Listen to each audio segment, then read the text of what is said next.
అప్పుడు ఏమన్నాడు కేసీఆర్ గారు అప్పుడే చెప్పింది, ఈ రేవంత్ రెడ్డి వస్తే రైతు బంధుకు ఎగనామం పెడతాడు, కోతలు పెడతాడు, కాంగ్రెస్ మోసం చేస్తుంది అని కేసీఆర్ గారు ఆ రోజే చెప్పింది. చెప్తే ఆ రోజు రేవంత్ రెడ్డి ఏమన్నాడో ఒక్కసారి వీడియో చూద్దాం. ఆ రోజు ఏం మాట్లాడిండో ఒక్కసారి చూద్దాం.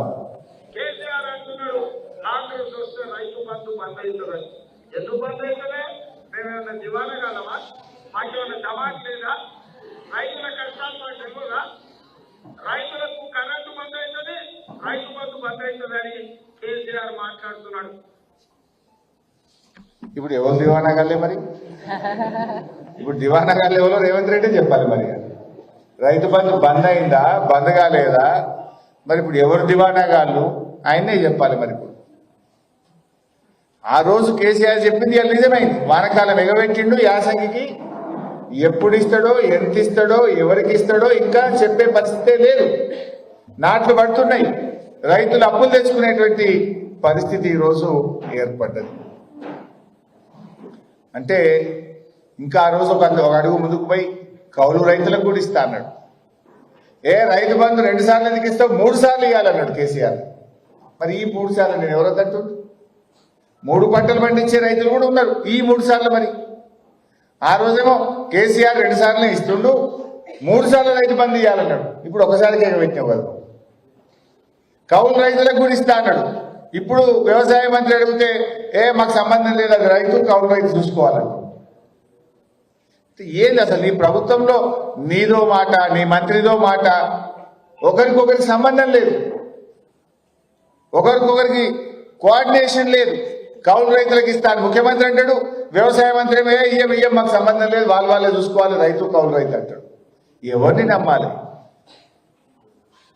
వ్యవసాయ కూలీలకు 12,000 ఇస్తా అన్నారు, అవి ఇంతవరకు స్టార్ట్ కాలేదు. బడ్జెట్లో పెట్టిండ్రు, ఇంతవరకు వ్యవసాయ కూలీలకు ఇయ్యలేదు. ఇప్పుడు దాంట్లో కోతలు పెడుతున్నారు. వ్యవసాయ కూలీలు అంటే ఎవరట? ఎవరైతే పొలంలో నాట్లకు వస్తారో, కూలికి వస్తారో వాళ్ళందరూ వ్యవసాయ కూలీలే కదా. అట్లా కాదట, నీ గుంట భూమి ఉండడానికి ఇయ్యాడట. నువ్వు ఉపాధి హామీ పనికి పోతేనే ఇస్తాడట. దాంట్లో అన్ని కూలీలు కోతలు పెట్టే పని చేస్తున్నాడు. 5 గుంటలో గుంట భూమి, 2 గంటల భూమి ఉంటే ఆయన భూమి ఉన్నట్ట? ఆ భూమితో ఆయన పంట వంటది, బాగుపడతాడా? ఎకరంలో భూమి ఉన్న వాళ్ళందరినీ కూడా వ్యవసాయ కూలీలుగానే గుర్తించాలని బీఆర్ఎస్ పార్టీ డిమాండ్ చేస్తుంది. కొంతమందికి అర్ధెకరమం, పావెకరమం ఉంటుంది, కానీ అవి రాళ్ళు, రప్పలు, గుట్టలు, పంట వంటది. అట్లా 2 ఎకరాలు ఉన్న పంట వంటది. మరి వాళ్ళను కూడా నువ్వు ఇలా రైతుల కిందేసి వాళ్ళకి ఎగబెడతావా? అందువల్ల ఇవాళ వ్యవసాయ కూలీలలో కూడా వడబోత పెట్టి ఏదో మమ అనిపించే పని చేస్తున్నాడు. మేము కోరుతున్నాం, ఉపాధి హామీకి వెళ్లే ప్రతి కూలీ వ్యవసాయ కూలీయే. ఉపాధి హామీ వెళ్తున్న వారందరికీ కూడా వడబోతలు లేకుండా, కోతలు లేకుండా వ్యవసాయ కూలీలకు ఏడాదికి ఇస్తామన్న డబ్బులు తప్పకుండా ఇవ్వాలని బీఆర్ఎస్ పార్టీ డిమాండ్ చేస్తుంది. ఎకరంలో భూమి ఉన్న వాళ్ళందరినీ కూడా ఎస్సీ, ఎస్టీ, గిరిజనులే ఉంటారు కనుక వారికి కూడా వ్యవసాయ కూలీలకు ఇస్తామన్న డబ్బును కోతలు లేకుండా ఇవ్వాలని కూడా బీఆర్ఎస్ పార్టీ ఈరోజు డిమాండ్ చేస్తుంది. ముఖ్యంగా రైతు బంధు ఎలాంటి కోతలు లేకుండా వ్యవసాయ ఉత్పత్తులు పెరగాలి, వ్యవసాయ రంగం బాగుపడాలి, స్వయం సమృద్ధిని సాధించాలని కేసీఆర్ గారు కోతలు లేకుండా రైతు బంధు ఇచ్చింది. తిండి పెట్టే రైతులకు తొండి చేసి పైసలు ఎగ్గొట్టే పనేమో రేవంత్ రెడ్డి చేస్తుంది.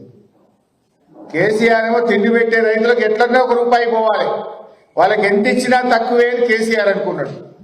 కానీ తొండి చేసి తిండి పెట్టే రైతులకు ఎట్లా ఎగ్గొట్టాలని రేవంత్ రెడ్డి చూస్తున్నాడు. ఇది కేసీఆర్కు రేవంత్ రెడ్డి గారికి ఉన్నటువంటి తేడా. ఇలా రైతుల బతుకులు మార్చేందుకు కేసీఆర్ గారు రైతు బంధును ప్రారంభిస్తే ఆ రైతు బంధును బొందబెట్టే కుట్ర చేస్తున్నాడు రేవంత్ రెడ్డి. ఇలా రైతులందరూ కూడా మేల్కొనాలి, రైతులందరూ కూడా ఎక్కడికక్కడ కాంగ్రెస్ పార్టీ మంత్రులను, ఎమ్మెల్యేలను నిలదీయాలని చెప్పి బీఆర్ఎస్ పార్టీ పిలుపునిస్తా ఉంది. ఆ ఊర్లలో ఉండే కాంగ్రెస్ నాయకులను, మండలాల్లో ఉండే కాంగ్రెస్ నాయకులను, పెద్ద పెద్ద కార్లు వేసుకొని వచ్చే కాంగ్రెస్ నాయకులను ఎక్కడికక్కడ నిలదీయాలి. వానకాలం రైతు బంధు, యాసంగి రైతు బంధు 15,000 ప్రతి రైతుకు చెప్పిన మాట ప్రకారంగా ఇచ్చే విధంగా ప్రశ్నించాలని కూడా బీఆర్ఎస్ పార్టీ ఈరోజు పిలుపునిస్తా ఉంది.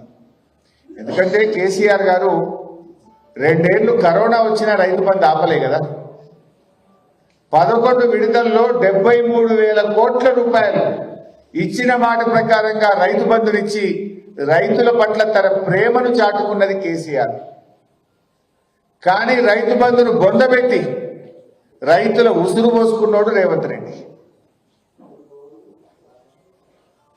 ఇవాళ దుఃఖిదుండే రైతు దుఃఖం తీర్చిన నాయకుడు కేసీఆర్ అయితే రైతు బంధు ఎగ్గొట్టి రైతును దుఃఖంలో పెడుతున్నది రేవంత్ రెడ్డి.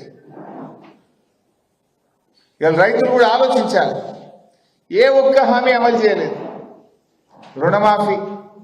రుణమాఫీ ఏమన్నాడు? నేను అసెంబ్లీ అయిపోయింది అంటుడు. అయినా అదేందా కారణాలు ఉన్నారా? ఎవరైనా ఇలా ఉన్నారా? మా ప్రెస్ వాళ్ళకి అయింది అందరికీ. నీకు కాలేదు మీకు అయిందా పైసా? కాలేదు. మీకు కారణాలు ఉన్నారు ప్రెస్లో, మీకు కూడా కాలేదు. నేను ఏమన్నాడు? అసెంబ్లీ అయిపోయింది రుణమాఫీ అంటూ. అయ్యేపోయింది అంటుండే